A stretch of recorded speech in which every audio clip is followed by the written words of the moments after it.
Selamat datang kembali di channel saya. Kali ini saya akan coba mereview lagi sebuah laptop dari brand lain. Kemarin kita sudah bahas tentang Asus, kemudian sudah juga MSI Bravo, ada Lenovo Legion, kemudian ada juga HP Omen. Sekarang kita mulai ke Acer, khususnya di Acer Nitro 5. Nah, Acer Nitro 5 ini kalau tahun 2019 kemarin memang sangat terkenal karena dia menghadirkan sebuah laptop gaming dengan budget entry level di mana harganya bisa sampai di bawah 10 jutaan. Nah, untuk yang keluaran tahun 2020-nya atau versi 2020 dari Acer Nitro 5 ini lumayan menarik perubahannya. Kita bahas untuk desainnya dulu. Yang pertama, kalau kita melihat untuk desain layarnya, untuk bezelnya itu masih hampir sama persis dengan yang keluaran tahun 2019 kemarin, di mana bezel kiri dan kanannya itu tipis, sedangkan bezel atas dan bawahnya itu masih lumayan tebal, apalagi bezel atasnya. Ya, ini mungkin karena di bezel bagian atasnya masih disematkan kamera 720p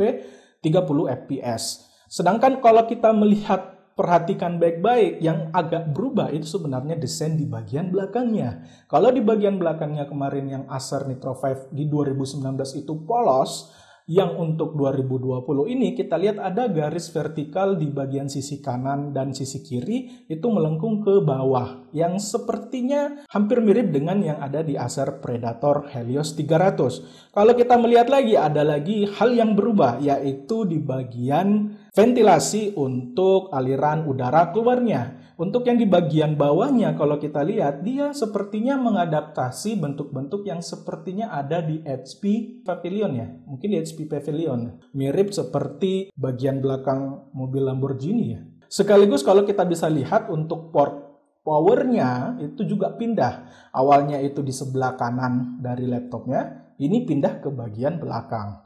Kemudian untuk logonya masih tetap logo Acer, tapi saya nggak tahu apakah di Indonesia masih akan sama dengan yang kemarin, di mana ada logo Acer, kemudian ada logo Nitro timbul di bagian atasnya, katanya untuk membedakan antara yang black market dengan yang resmi dari buatan Indonesia. Tapi mudah-mudahan tidak ada logo Nitro yang kayak kemarin yang ditempel-tempel itu ya.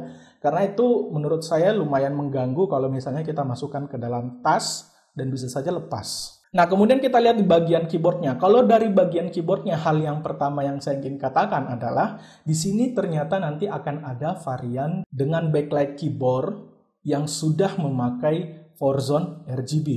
Kalau kita lihat yang 2019 kemarin, Acer Nitro 5 itu hanya pakai yang single backlit warna merah. Itu tipe lama kalau menurut saya. Mungkin laptop gaming keluaran tahun 2016, saya pakainya yang terakhir itu, yang pakainya backlight warna merah. Sekarang khasnya kan RGB, ya ini sudah pakai RGB 4 zone, jadi bukan one zone ya. Ini sudah sangat bagus, tapi yang kalian harus ketahui bahwa untuk yang memakai backlight keyboard untuk 4 zone RGB ini hanya untuk beberapa varian tertentu saja. Artinya kita nggak tahu yang masuk di Indonesia itu apakah pakai 4 zone RGB atau tidak. Kemudian kalau kita lihat dari layout keyboardnya, sebenarnya ada perubahan yang mungkin kalian tidak melihat atau menyadari perubahan itu. Yang pertama, kalau kita lihat tombol shift di bagian kirinya itu semakin kecil, kemudian tombol enter di bagian kanan itu juga semakin besar. Jadi kebalikannya ya. Ini adalah perbedaan yang saya dapatkan dibandingkan layout keyboard dari Acer Nitro 5 keluaran tahun 2019 kemarin. Untuk touchpad-nya masih sama, tidak ada dedicated button klik kiri dan klik kanan. Kalau menurut saya lebih bagus ditambahkan dedicated button klik kiri dan klik kanan. Kemudian kalau kita lihat dari segi portnya, di bagian kiri kita bisa lihat ada RJ45 atau LAN port, kemudian ada USB 3.2 Gen 1 Type A, itu di sebelah kiri ada dua, kemudian audio jack combo. Kemudian di bagian kanan itu ada USB 3.2 Gen 1 untuk Type A-nya, kemudian ada USB 3.2 Gen 2 Type C-nya. Dan yang menarik adalah yang mendukung offline charge ini bukan USB Type C-nya, tapi USB Type A-nya. Kemudian kalau kita lihat dari desain untuk cooling-nya, katanya ini sudah lebih bagus lagi dibandingkan yang Acer Nitro 5 keluaran tahun 2019 kemarin, di mana ada 4 lubang ventilasi untuk aliran udara keluar, 2 di belakang, 1 di sisi kanan dan 1 di sisi kiri.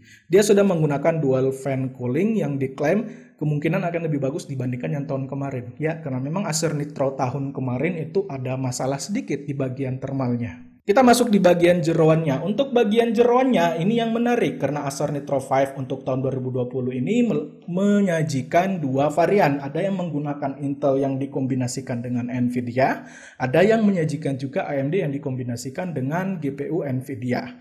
Untuk Intel yang prosesornya itu menggunakan Intel Core i7 10750H, ada juga varian yang Intel Core i5 10300H, dan ini dikombinasikan dengan GPU dari Nvidia. Itu ada 3 opsi. Yang pertama GTX 1650, yang kedua GTX 1650 Ti, dan yang terakhir itu RTX 2060. Sedangkan untuk yang varian AMD itu ada 2 untuk prosesornya. Yang pertama itu bisa Ryzen 7 4800H, kemudian ada Ryzen 5 4600H, kemudian untuk GPU-nya itu dikombinasikan dengan GPU dari Nvidia, tapi hanya tersedia dalam 2 opsi, yaitu GTX 1650 dan GTX 1650 Ti. Jadi kalau misalnya kalian mau mengejar yang RTX 2060, mau tidak mau harus mengambil yang varian Intelnya. Nah, untuk bagian layarnya, spesifikasinya ada 2 opsi. Yang pertama 15,6 inch, yang kedua ada 17,3 inch. Tapi saya menerima info untuk yang 17,3 inch itu hanya tersedia untuk yang varian prosesor Intelnya saja.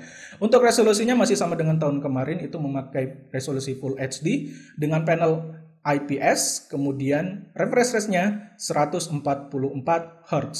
Yang menarik kalau kita bisa lihat di sini adalah layarnya itu sudah memakai color gamut yang 72% NTSC, yang berarti nanti untuk Adobe sRGB-nya itu mencapai 100%. Jadi laptop ini bisa untuk gamer, bisa juga untuk content creator.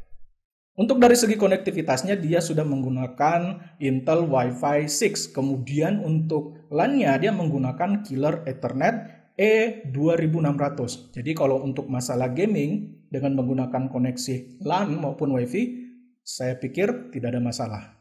Nah, untuk masalah harganya saat ini untuk di websitenya Acer USA itu hanya ada 3 varian saja yang disajikan harganya.